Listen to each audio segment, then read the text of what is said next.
유대 사회에서 제사장은 부유한 상류층이었습니다. 세례 요한은 제사장의 아들이었습니다. 하지만 요한의 삶은 지극히 단순하고 소박했습니다. 요한이 입었던 낙타 털옷은 가난한 사람들이 입는 것이었습니다. 축 늘어진 볼품없는 가죽옷을 입으면 허리에 가죽띠를 맬 수밖에 없었습니다. 요한은 복장뿐만 아니라 음식까지도 소박했습니다. 그는 광야에 사는 동안 줄곧 메뚜기와 석청을 먹었습니다. 메뚜기는 가난한 사람들이 먹는 음식이었습니다. 자연재해로 인해 소출이 줄어든 때에 먹는 대용식품이었습니다. 석청은 야생 벌꿀을 의미합니다. 요한은 의도적으로 가난을 선택했습니다. 그러므로 그의 가난은 청빈이었습니다.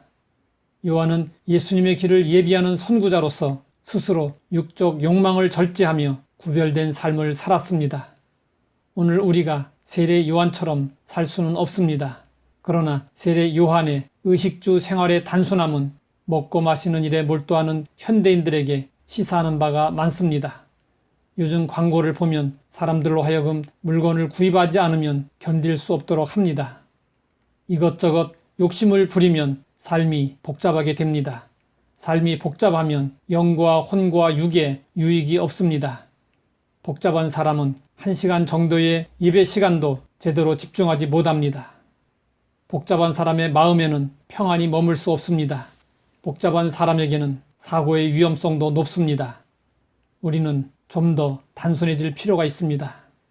요즘 최소한의 물건만으로 단순한 삶을 추구하는 미니멀 라이프에 대한 관심이 높아지면서 미니멀 리스트들이 늘고 있습니다. 그런데 한편에서는 굳이 왜 라며 여전히 최대한 많은 것을 추구하고 있습니다. 오늘 우리 문화에 있어서 소유한다는 것은 강박관념처럼 되어 있습니다. 사람들은 소유하면 그것을 지배할 수 있고 지배하면 그것이 더 큰 즐거움을 준다고 생각합니다. 그러나 이러한 생각은 일종의 망상입니다. 예쁜 꽃을 보면 꺾어 소유하고 싶은 마음이 듭니다. 그러나 소유는 잠시뿐입니다. 알렉산더 대왕은 젊은 나이에 세계를 제패했습니다. 그는 유럽을 정복하고 나서 인도까지 점령했습니다. 그는 인도가 아시아 대륙의 끝인 줄로 알았습니다.